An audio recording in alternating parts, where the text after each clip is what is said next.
Good morning.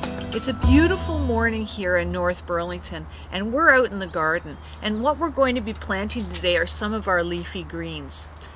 Leafy greens and even onions are what they call cold soil germinators, which means you can actually plant them as soon as you can turn and work the soil. So we could have probably planted them a week ago, but it was touch and go. So we're going to plant them today.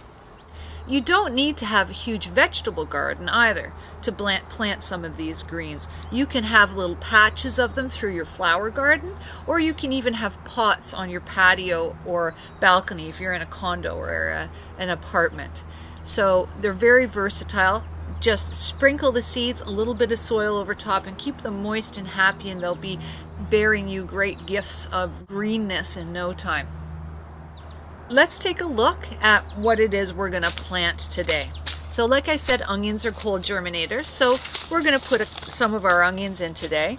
We're going to plant spinach and bok choy, and if you haven't ever tried planting bok choy, give it a try because it's kind of goof-proof and very tasty. The first year we planted it, we overplanted it like crazy and ended up eating it twice a day for 6 weeks. But you can plant one row now, and in a couple weeks plant another row, and you'll have sort of the ever-bearing garden of bok choy. We're going to get leeks in today.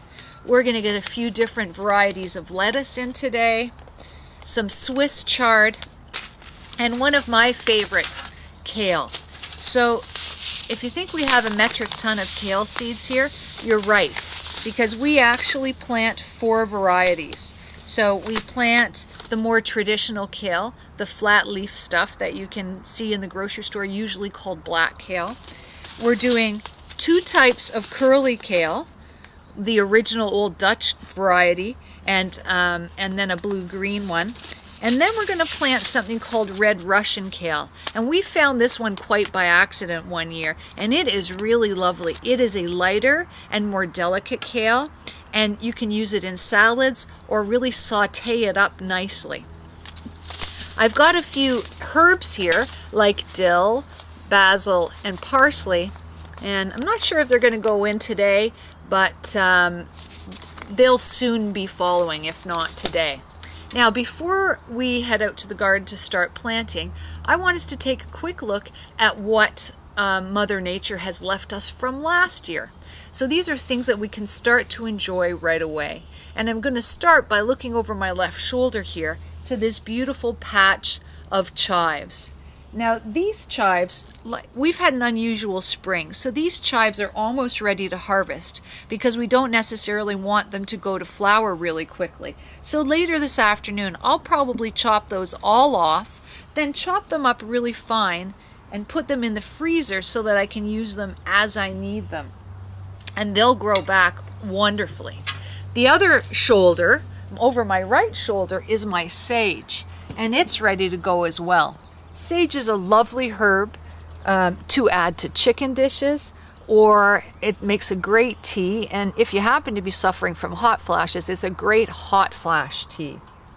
So now we're going to go over to the main garden and see what remnants of last year's garden are still there. So hop on, let's go out to the garden and see what we can find.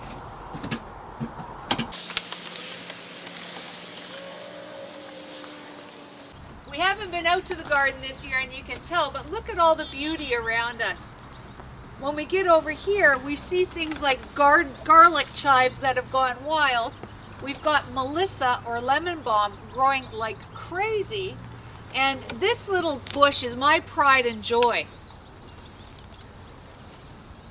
What is it again? That's witch hazel. So the bark from witch hazel is very astringent and is very helpful for healing wounds or getting things like hemorrhoids down. If you really look around in your garden, you can probably find a million things that are helpful. So here I am right here without even getting out of the cart. I can see a patch of cilantro. That's left from last year, and that's self-seeded from last year. So this is going to become my cilantro garden because these self-seeded plants tend to be a lot hardier. So I'll just let it go to seed every year. I can also from here Well, here's one last green onion. Don't know how that got overlooked. And then we see a whole row of that Russian red kale that I was telling you about. It seems to have survived our really mild winter really well. So I'll clean that up and I'm sure we'll have a lovely harvest off that. In the back corner from here I can see some leeks. And over here I can see some spinach. So I just started cleaning up my kale patch and I found all kinds of dandelions. So I just wanted to take a moment to remind you that this is another beautiful gift from Mother Nature, and tasty and super nutritious at that.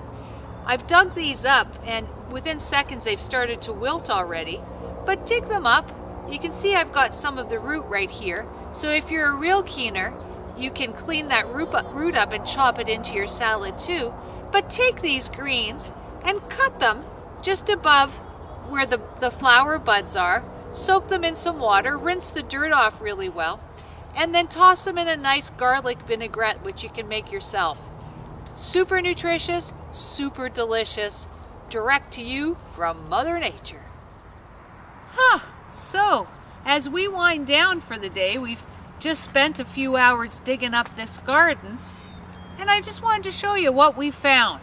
So this is what has endured the winter here in the banana belt, just on the other side of the escarpment. We've got some nice carrots, we've got some beautiful leeks, and we have a whole basket of dandelion greens. So I encourage you to get out in your garden this spring, whether it's your flower garden or whether it's pots on your patio, and plant some greens and enjoy the bounty.